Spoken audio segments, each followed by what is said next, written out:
Kuih culture, bringing heritage and culture back to life. The 15th century marked the period when Chinese merchants first started coming to the Malay Peninsula via Malacca, which was then an international trade port in Southeast Asia. In that era, all Chinese merchants were men, and over time, many of them intermarried with local women. This resulted in the emergence of a new community known as the Peranakan Chinese, or the Baba Nyonya. Being neither pure Chinese nor pure Malay, and coming from uniquely different backgrounds, they began evolving into a culture of their own. One of the most well-known foods to come out of this fusion is the Nyonya Kuih, which are bite-sized desserts made with traditional Chinese cooking styles and utensils and locally available ingredients. Nyonya Kuih making began as a cottage industry meant to help support the household by the Peranakan Chinese, who would make them in their home kitchens and supplied them to the Indian peddlers, who carried them on kandars through their back door. The making of Nyonya Kuih is in itself an art form passed down through generations. Every minute detail, right down to its coloring, is done from scratch and made from natural ingredients. Blue dye is extracted from the blue butterfly pea flower, and this makes certain kuihs instantly recognizable. The pulut tai tai, for example, tinted with this blue dye, is a unique snack made of steamed glutinous rice, pressed and flattened to give it its tight, compact texture. The firmer the pulut, the better the texture, and the happier the taste buds when eaten with caramel coconut jam.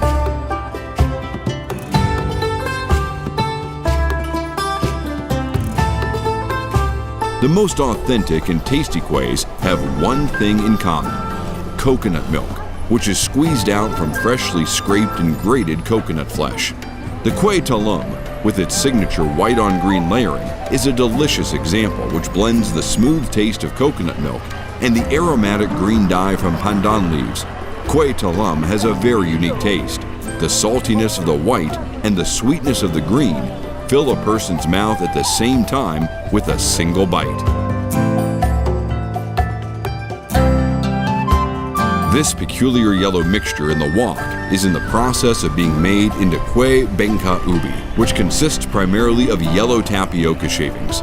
It is heated and hand-stirred until thick, after which it will be oven-baked until a golden brown crust forms and its center turns into a rich amber color. Kuih bengka ubi is a delightfully chewy treat which has a delicious hint of fiber to the bite.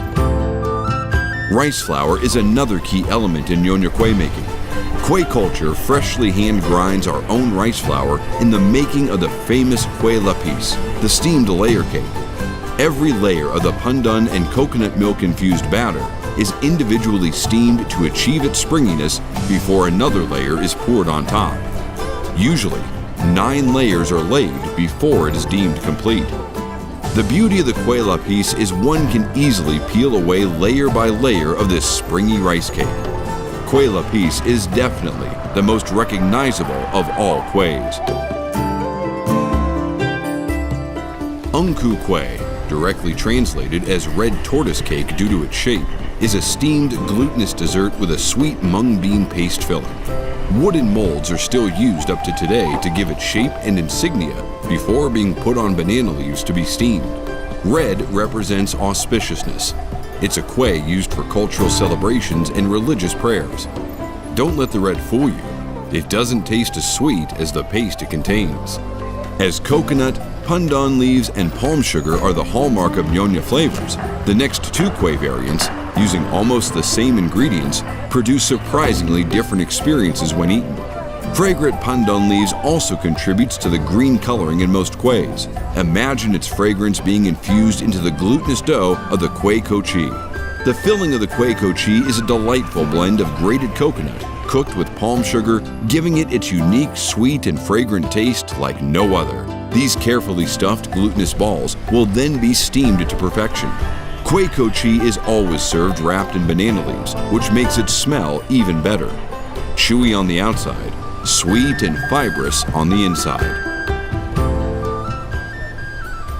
Another legend in Nyonya culture is the chendol, which is a green jello-like dough which is passed through a sieve, making it long and worm-like. Instead of the ice-cold dessert variant, the talam chendol is in kuih talam form. The white layer is a mouth-watering combination of coconut milk and green chendol, whereas the brown layer is made with delectable gula melaka, or palm sugar. This unique combination of flavors is guaranteed to tickle any taste bud. In one single bite, one can taste all the signature flavors of Nonya Kuih. Kuih culture is bringing you the essence of life and art of Nonya Kuih making by the Nonyas way back how it was intended to be. Perhaps there might still be a possibility where each bite of every different kuih will reveal to us a little piece of a puzzle, which put together will reveal the bigger picture of an era when the now elusive Baba Nyonya were once majestic. Authentic then, authentic now, authentically yours. Kuih culture,